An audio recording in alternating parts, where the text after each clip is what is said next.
ముదిమి వయసులో తోడు నీడ కరవైన అభాగ్యులకు ఆపన్నహస్తం అందించాలనుకున్నారు ఆ వృద్ధ దంపతులు. వయసు మీద పడుతున్నా లెక్క చేయకుండా ఆశయం వైపు నడిచారు. ₹1,00,00,000 సొంత నిధులు వెచ్చించి అన్ని హంగులతో పక్కా భవనం నిర్మించారు. తీరా ఆశ్రమం నడిపే సమయానికి ఆరోగ్యం సహకరించకపోవడం వల్ల ప్రభుత్వానికి అప్పగించాలని నిర్ణయించుకున్నారు. ముసలితనంలో ఏ అండా లేని వారిని అక్కున చేర్చుకోవాలనే సదుద్దేశంతో ఈ భవనాన్ని యాదాద్రి భువనగిరి జిల్లా చౌటుప్పల్ మండలం పెద్దకొండూరుకు చెందిన మేరెడ్డి సత్యనారాయణ రెడ్డి జానకమ్మ దంపతులు నిర్మించారు. చివరి దశలో కన్న కొడుకులు కూతుళ్లు ఆదరించక రోడ్ల పాలైన వారిని అక్కున చేర్చుకోవాలని ఆశ్రమం కట్టించారు. ఓ నీడ కల్పించి వారి శేష జీవితం సాఫీగా సాగేలా చేయాలని అనుకున్నారు. గ్రామంలోని ఎకరంన్నర భూమిలో దాదాపు 6,000 చదరపు అడుగుల భవనాన్ని సొంత నిధులతో నిర్మించారు. వయసు మీద పడి ఆరోగ్యం సహకరించకపోవడం వల్ల సేవలు నిర్వహించలేకపోతున్నామని, తమ ఆశయం నెరవేరడం కోసం ఈ భవనాన్ని ప్రభుత్వానికి విరాళంగా ఇవ్వాలని ముందుకు వచ్చారు.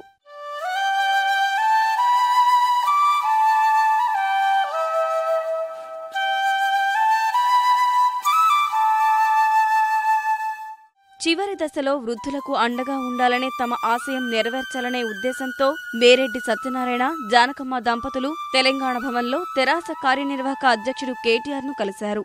ముఖ్యమంత్రి కేసీఆర్, కేటీఆర్ పై నమ్మకంతో ఈ భవనం స్థలాన్ని ప్రభుత్వానికి అప్పగించాలని నిర్ణయించుకున్నారు. ఈ భవనంలో వృద్ధులకు సేవలు కొనసాగేలా చూడాలని కేటీఆర్ ను కోరారు. సంబంధించిన పత్రాలు త్వరలో అందజేస్తామని తెలిపారు. వృద్ధ దంపతుల సేవా దృక్పథాన్ని కొనియాడిన కేటీఆర్, వారు ప్రారంభించిన ఆశ్రమం సేవా కార్యక్రమాలు కొనసాగేలా చూస్తామని హామీ ఇచ్చారు. ఈ మేరకు యాదాద్రి భువనగిరి జిల్లా కలెక్టర్ అనితా రామచంద్రన్తో మాట్లాడారు. పేపర్ చదువుతుంటే కొడుకులు, బిడ్డలు, తల్లిదండ్రులను లెక్క పెట్టకుండా ఆస్తి వశపరుచుకొని బయటికి గెంటేస్తున్నారు. వాళ్ళని బజార్ల పాలు చేస్తుంటే అట్లాంటి వాళ్ళకు కొంచెం ఆదరణ ఇవ్వాలి అనే ఉద్దేశంతో ఏదో చేతనైనంత కొంత చేద్దాంలే అని మొదలుపెట్టాం.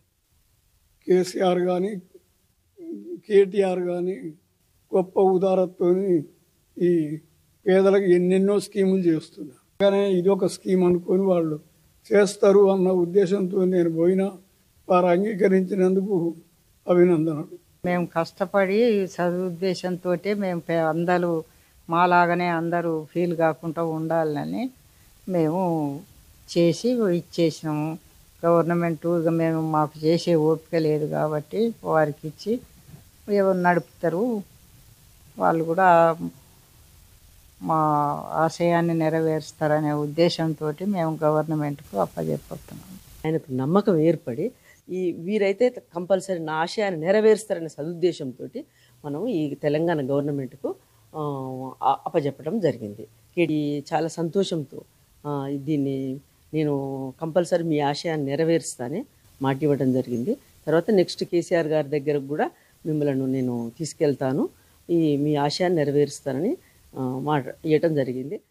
కడుపున పుట్టినవారు ఆదరించక రోడ్లపైకి వస్తున్నవారు చివరి రోజుల్లో ఇబ్బందులు పడకుండా సహాయం చేయాలనుకున్న ఈ వృద్ధ దంపతులు స్ఫూర్తిగా నిలుస్తున్నారు.